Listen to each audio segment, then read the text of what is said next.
Hey,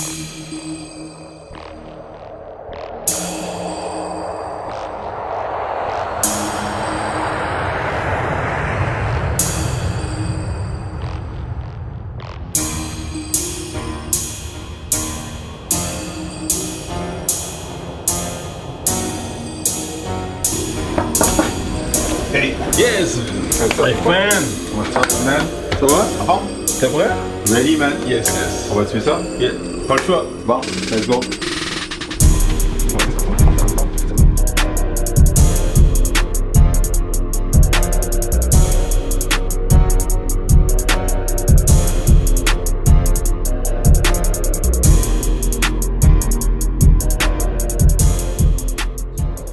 Bonjour tout le monde.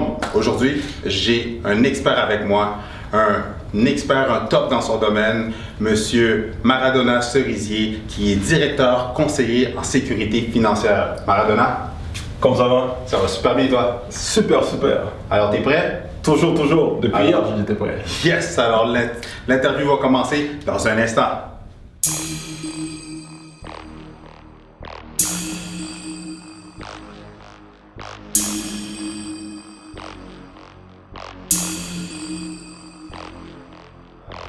Parfait Maradona. Aujourd'hui, on vous laisse rencontrer pour discuter, pour donner un petit peu des conseils aux gens parce que je pense qu'il y a beaucoup de gens, même ton terme, le terme conseiller, planificateur, quoi que ce soit. Explique-nous vite, c'est quoi ton domaine, ton expertise? Exactement, Chris. Je suis directeur, conseiller en sécurité financière. Donc, qu'est-ce que je fais? Je rencontre les clients, soit chez eux ou à mon bureau. Par la suite, on fait une stratégie. La plupart du monde, qu'est-ce qu'ils veulent? C'est d'acheter leur première propriété. Donc, aujourd'hui, qu'est-ce qu'on va parler? On va parler des 3 meilleures stratégies afin d'acheter sa première propriété.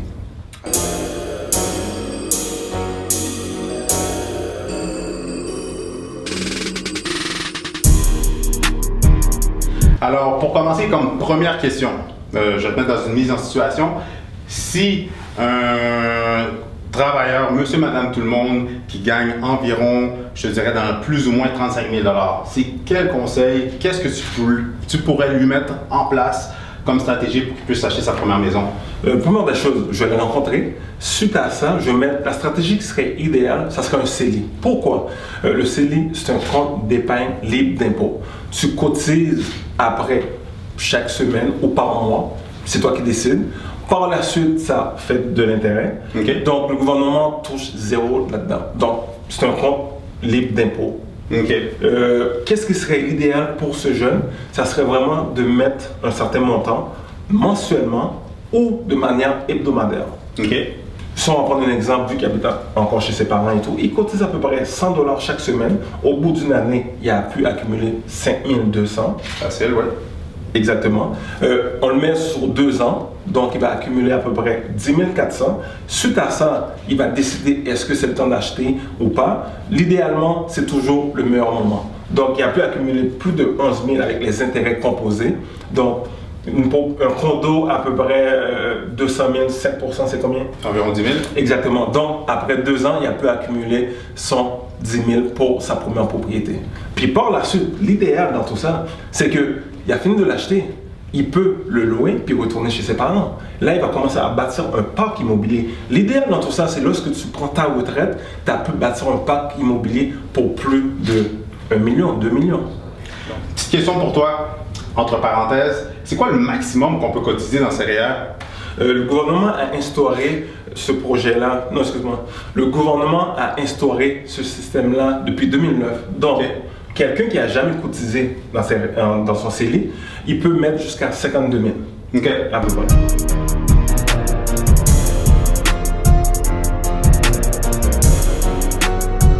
Comme deuxième stratégie, on va parler des REER. Mise en situation encore, Maradona. Vas-y. Pour un travailleur autonome ou un salarié qui gagne encore une fois plus ou moins 35 000, quelles sont les stratégies que tu peux lui mettre en place lorsqu'il va te rencontrer pour que justement il puisse atteindre son objectif? Comme tu l'as dit précisément, c'est quoi son objectif? Donc, s'il fait plus de 35 000 par année, OK. puis là, il veut s'acheter sa première propriété, l'idéal, c'est de cotiser dans ses REER. Pourquoi? Tu as un revenu imposable. En prenant des REER, tu diminues son revenu imposable. Là, par la suite, il peut aller chercher ses REER pour acheter sa première propriété, qui est un RAP, en quelque sorte. Exactement. Le RAP qui est le régime d'accession à la propriété. Exactement. Donc, c'est vraiment ça. Donc, qu'est-ce que je fais avec les clients? C'est de voir vraiment, de s'asseoir avec eux pour voir combien ils gagnent, puis combien ils peuvent mettre dans leur REER. C'est quoi? C'est vraiment faire leur budget. C'est vraiment important de faire le budget du client afin de voir combien il peut débourser de ses poches afin de cotiser le maximum dans ses REER. Ok, parfait.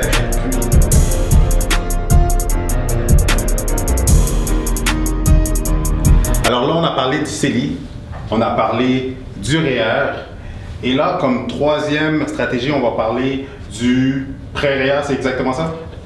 Le mot exact, c'est le prêt REER RAP. Parfait, le prêt REER RAP.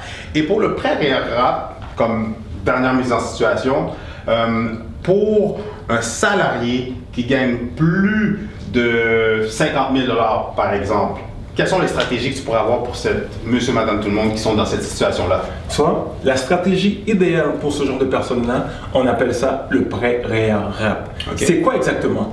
Donc, c'est un salarié et non un travailleur autonome, un salarié qui gagne plus de 50 000, qui a eu un revenu à la source. Fait n'oubliez pas, il y a eu un revenu à la source. Par la suite, dans le temps des REER, on va dire, au mois de janvier-février, là, tu fais un prêt REER RAP. Donc, admettons, la personne fait 50 000 à peu près. Et là, tu demandes un prêt REER qui va diminuer son revenu imposable. Admettons, on va dire qu'il fait un prêt REER de 25 000.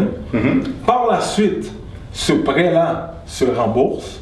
Donc, au mois d'avril-mai, il va avoir un retour d'impôt de plus ou moins 40% du 25 000 qui est 10 000 $ à peu près. Donc, là, il y a son 10 000 $. Fait, imaginez que cette personne-là est en couple. Son mari ou sa femme fait la même stratégie. Fait, les deux ensemble vont accumuler près de 20 000 $.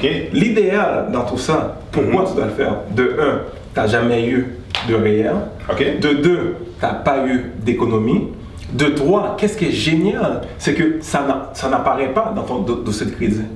Vu que le prêt se paye automatiquement, là par la suite, tu vas avoir un retour d'impôt.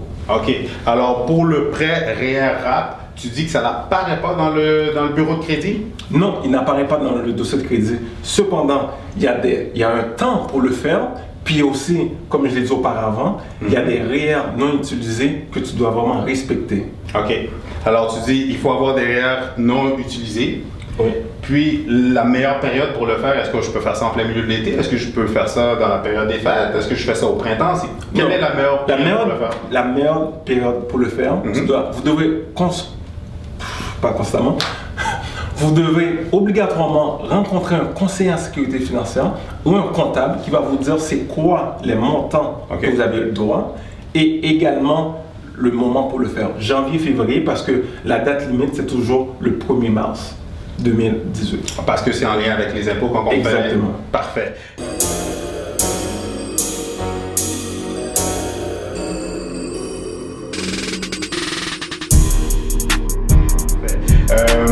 Puis aussi une autre question, ça n'apparaît pas au bureau de crédit, donc ça n'augmente pas la capacité d'emprunt, ça ne vient pas affecter pour si quelqu'un veut s'acheter, peu importe le montant d'achat pour lequel il se qualifie.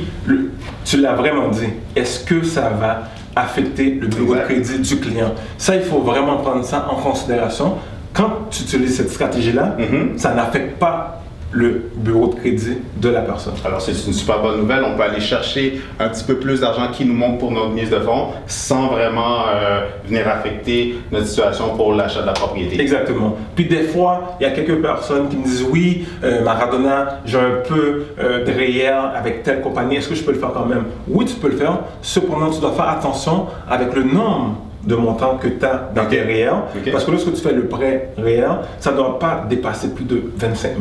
Ok, parfait. Puis, alors ça, c'est une stratégie qui est vraiment géniale pour quelqu'un, par exemple, qui a déjà un certain montant, parce que là, tantôt, tu l'as dit pour un couple, mais pour quelqu'un qui est tout seul, qui a un montant de 5 000 qu'il a pu économiser dans son CELI, là, avec le prêt REER-RAP, il peut aller chercher qu'est-ce qui lui manque pour pouvoir acheter maintenant au lieu d'attendre 2 ans, 3 ans puis d'économiser une plus grosse mise de fonds. Exactement. Fait que je pense que ça va vraiment avec les besoins du client. C'est quoi son objectif également? S'il veut le faire tout de suite, donc c'est le temps de rencontrer un conseiller en sécurité financière. On va se voir avec le courtier immobilier également. Puis on va commencer à chercher la propriété idéale pour vous. Alors, juste avant de terminer, dernière question, après ça, je te laisse partir. Pour un travailleur autonome, parce que là, tantôt, tu parlais de revenus à la source, mais pour un travailleur autonome, est-ce que, qui est en affaires depuis plusieurs années, qui gagne quand même un salaire intéressant, est-ce qu'il peut utiliser cette stratégie-là? C'est pour ça que je vous dis, vous devez absolument rencontrer un expert dans le domaine. Pourquoi le courtier immobilier ou un travailleur autonome ne peut pas le faire? Parce qu'il n'y a jamais eu de retenue à la source. Ah, c'est vrai. OK. Tu comprends? Okay. Donc, toi, tu es un courtier immobilier, tu es travailleur autonome. Est-ce qu'il y a un retenu à la source? Non, je collecte les taxes puis je dois les rembourser justement à Revenu Québec. Donc, l'important dans tout ça, c'est vraiment rencontrer quelqu'un, un expert dans le domaine. Il va vous dire également si vous avez le droit au prêt REER-RAP ou pas. OK.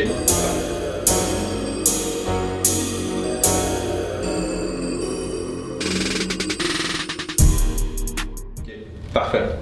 Alors, c'est tout pour aujourd'hui. Si vous avez des questions ou des commentaires, inscrivez-les dans les commentaires plus bas. Ça va me faire plaisir de répondre à vos questions, que ce soit moi ou l'expert, un conseiller, un directeur. C'est bien ça? Exactement. Un directeur conseiller en sécurité financière pour vous aider, pour mettre des stratégies en place justement pour aller vous chercher plus d'argent, pour vous aider justement pour vos placements ou dans le futur dans l'immobilier ou personnellement pour vos finances. Alors, merci beaucoup Maradona. Merci beaucoup à toi, ça m'a fait plaisir. On va se revoir, c'est sûr, parce qu'avec un directeur comme toi, c'est sûr qu'on doit avoir plusieurs sujets et plusieurs aussi conseils, stratégies que tu peux donner aux gens pour les aider dans leur situation.